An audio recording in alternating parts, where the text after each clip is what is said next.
Kembali di Kompas Siang, Saudara. Polda Metro Jaya bersama Gubernur DKI Jakarta dan Pangdam Jaya menggelar apel persiapan Operasi Lilin dalam rangka pengamanan libur Natal dan Tahun Baru 2022 di masa pandemi. Operasi Lilin akan berlangsung sejak 23 Desember 2021 hingga 2 Januari 2022. Dalam apel yang berlangsung di lapangan presisi Ditlantas Polda Metro Jaya, Gubernur Anies Baswedan terus mengimbau masyarakat untuk berhati-hati dan tetap waspada terhadap varian baru COVID-19 Omikron yang sudah masuk di Indonesia. Dirinya menyadari bahwa libur Natal dan Tahun Baru tahun lalu dapat dijadikan pelajaran dan evaluasi bagi pelaksanaan pengamanan libur Natal dan Tahun Baru kali ini. Anies juga menyampaikan bahwa masyarakat diminta untuk lebih disiplin dan memperhatikan pelaksanaan protokol kesehatan di tiap lokasi wisata, kuliner ataupun pusat perbelanjaan. Dirinya menekankan bahwa prosedur scan peduli lindungi menjadi langkah awal antisipasi dini terhadap penyerangan virus COVID-19. Kedisiplinan adalah kuncinya. Karena itu kami menghimbau kepada seluruh masyarakat, baik yang menyelenggarakan kegiatan maupun yang mengunjungi kegiatan, dari mulai kegiatan kuliner, kegiatan wisata, kegiatan ibadah, pastikan ada fasilitas scanning untuk peduli lindungi. Kunci terpenting adalah kita bisa mengetahui, mendeteksi jika ada yang belum vaksin atau jika ada yang memiliki gejala, apalagi memiliki hasil tes yang positif. Lebih lengkapnya lagi soal apa upaya Pemprov DKI Jakarta untuk mengantisipasi mobilitas warga yang mungkin terjadi saat libur Natal dan Tahun Baru akan dijelaskan jurnalis Kompas TV Eri Cesaria. Eri, jadi apa fokus pemerintah Provinsi DKI soal antisipasi mobilitas saat libur Natal dan Tahun Baru? Ya, selamat siang Radi dan juga saudara. Dalam apel persiapan Operasi Lilin Jaya yang berlangsung pada pagi tadi, ini disampaikan bahwa ada beberapa fokus yang kali ini akan ditujukan baik itu oleh Polda Metro Jaya, lalu kemudian juga oleh Pangdam Jaya dan juga Gubernur DKI Jakarta dalam pengaplikasian Operasi Lilin. Di antaranya akan fokus terhadap beberapa objek vital, lalu kemudian juga beberapa wilayah-wilayah yang dinyatakan rawan keramaian seperti pusat perbelanjaan atau mal, lalu kemudian pusat hiburan hingga lokasi-lokasi wisata.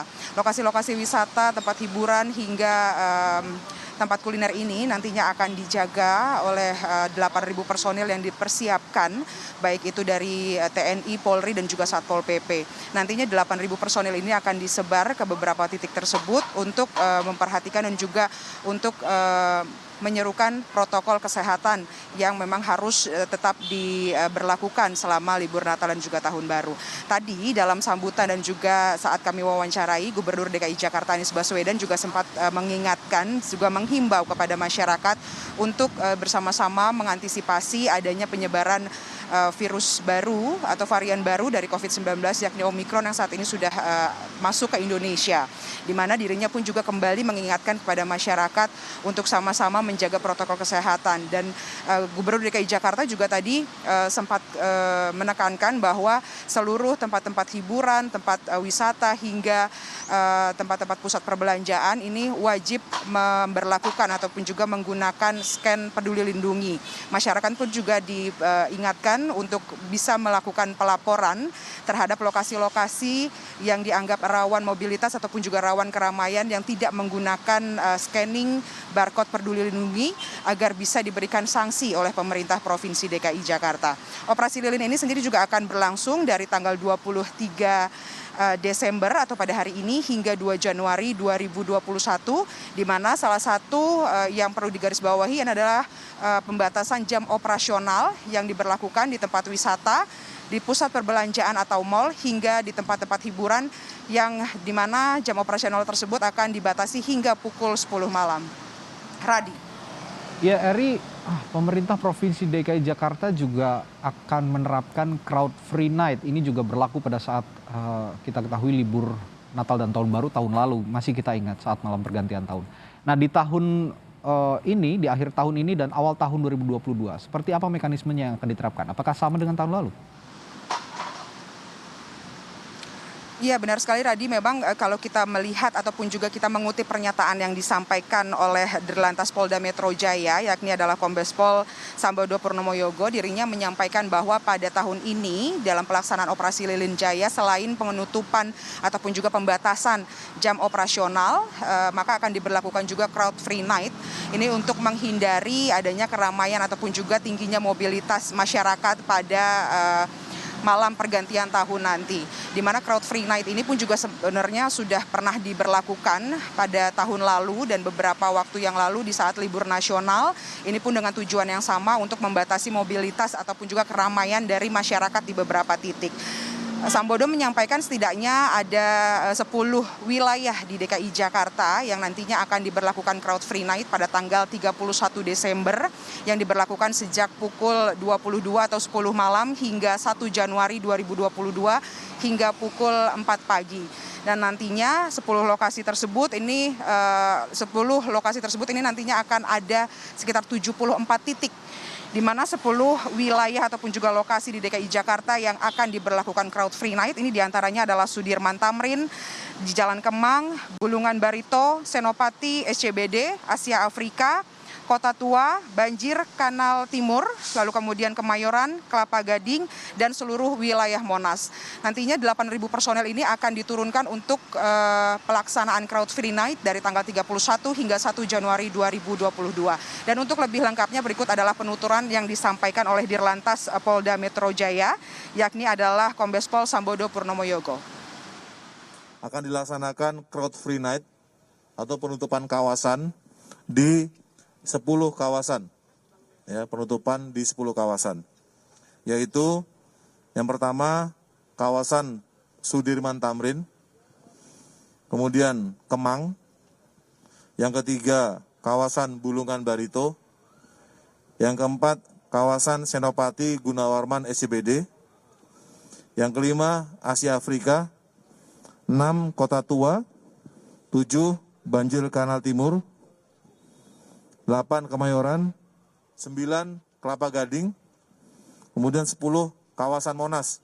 Jadi Medan Merdeka semuanya barat, selatan, utara, dan timur semuanya kita tutup. Pelaksanaannya tanggal 31 Desember malam hari pukul 22.00 sampai dengan tanggal 1 Januari pukul 04.00.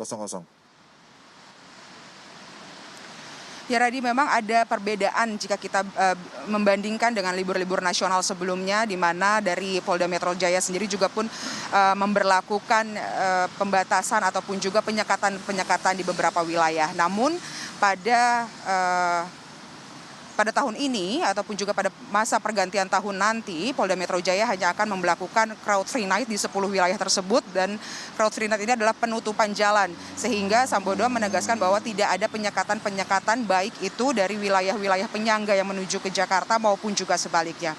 Dan terkait dengan tanggal 1 Desember yang juga merupakan hari libur nasional, Sambodo pun juga menegaskan bahwa nantinya akan kembali dievaluasi, dan apabila evaluasi tersebut telah menghasilkan hasil yang baik, maka kemungkinan besar di tanggal 1 Januari 2021 tempat-tempat wisata pun juga akan diberlakukan ganjil genap.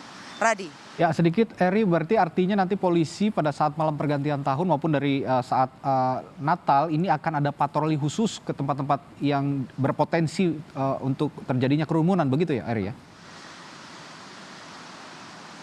Ya benar sekali Radi, ada beberapa lokasi tadi juga sudah saya sebutkan, selain tempat wisata, lalu kemudian tempat pusat perbelanjaan, ada pula tempat ibadah yang nantinya akan menjadi salah satu objek vital yang fokus oleh Polda Metro Jaya, baik itu juga oleh Satpol PP dan juga Pangdam Jaya yang nantinya juga akan melakukan patroli ke beberapa titik-titik tersebut. Tidak hanya di malam Natal, maka pelaksanaan patroli ini pun juga akan diberlakukan pada malam pergantian tahun.